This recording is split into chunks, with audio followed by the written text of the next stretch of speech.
for 2023 is the Springfield Echelon. The striker-fired polymer frame pistol features Springfield's new variable interface system for mounting multiple optic footprints and the serialized cog fire control for inserting into multiple frames. Find out more at springfield-armory.com.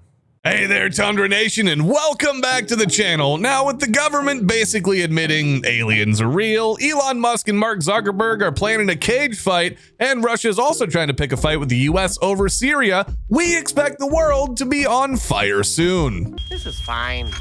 With this in mind, we brought you a rifle roast to start getting you prepared for the heat. So sit back, check those emergency rations, and let's start the show. Starting off small, we have this FN 509 from Verbal Penny. Equipped with an RMR, a Surefire X300, and a comp, it's clear that when tax season comes around, no good decisions are ever made. If you were to scan that faded barcode tattoo, you'd come up with a price well over what you'd expect to pay for the performance you receive.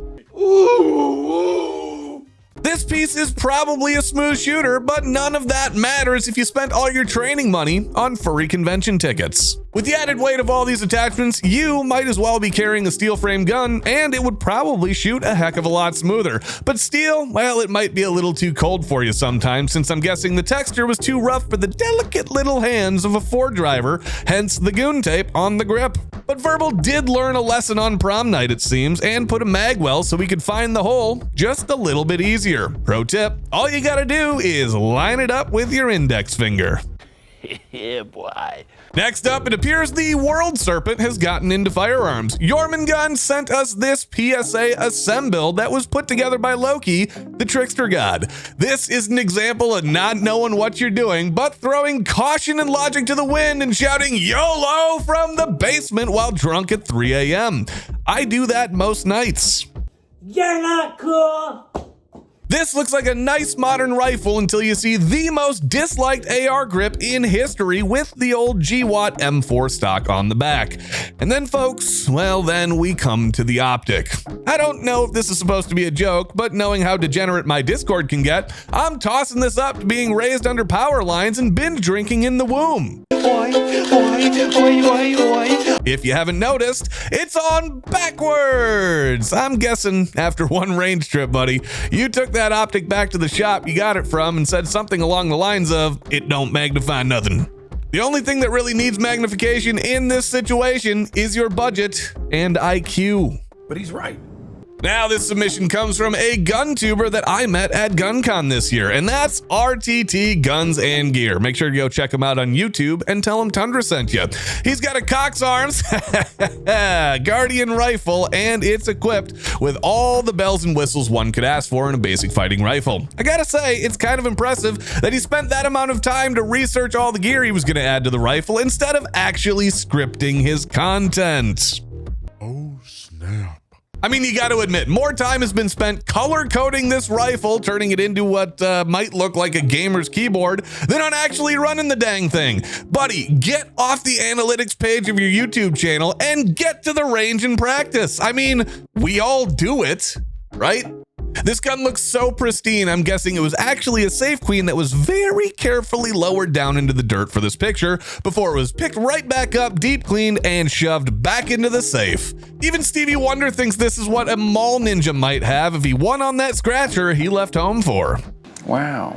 Hey, you know what? If you're gonna leave home, make sure to come check out me and the guys at Gunstock, Texas this year. It's the first year. Yes, it's open to the public, and once again, I will be there. 2 days of peace and guns. Check out the pinned comment for a link. CT-170004, whose name sounds like Jabba the Hutt's mop droid on a baby batter covered pleasure barge, flaunts a Walther PPK-S and a Beretta 92 FS. Gosh, CT, you've got an Italian pistol, you've got a German pistol, heck, you should just add a Nambu in there and a penchant for surrendering capital cities, and then you've got the complete Axis Power starter pack.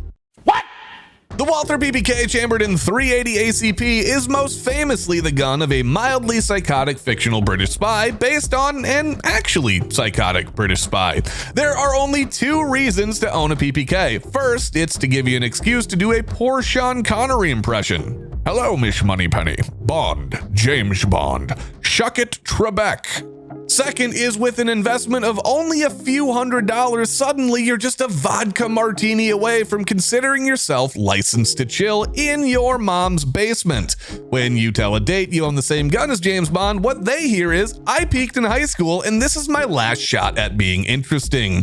Guess the only thing getting blown on are those old N64 GoldenEye cartridges, buddy. Sorry.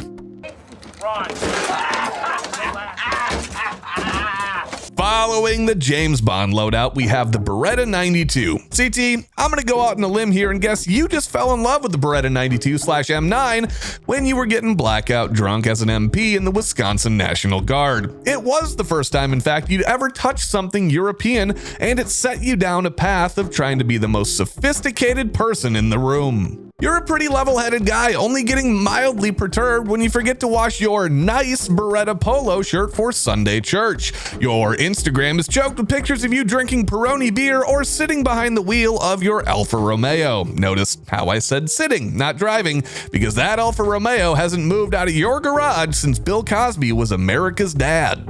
CT, you didn't think we missed it, did ya? Raccoon City Police Department stars. There it is. I'd be less embarrassed for you if those were waifu grips that we've seen on other 1911s. Thank God you didn't show us the Lady Dimitrescu body pillow. Oof. That's disgusting. I don't normally allow double entry for roast, but CT, since you clearly had a Nintendo 64 in the barracks and did nothing but play Resident Evil and GoldenEye, I'll allow it. As long as you check me out on twitch.tv/Tundra Gaming Lives, where I play games almost every single afternoon. Now, with that out of the way, we have a submission from an OG Tundra Nation member, Tim Pimentel. Everything about this gun screams, witness me! You've done everything in your power to turn a Chinese AK into an American AR with a fake Russian accent. You've somehow managed to make an AK the most produced firearm in history, even more plain by putting the most basic of furniture on it.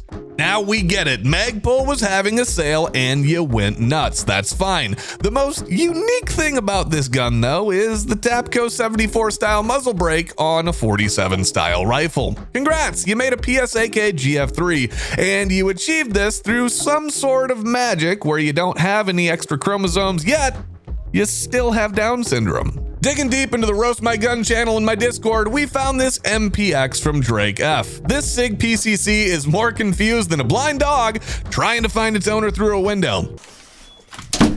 Oh man. Now I can't tell if you want this thing for home defense or competition really, but of course the picture had to be taken on an unmade and mostly unused bed. I mean, if you're gonna have a 16-inch home defense gun, then just get something in a rifle caliber. If this is for competition, you need to realize that buying a SIG isn't gonna get you out of the B class even with 2 different optics on it.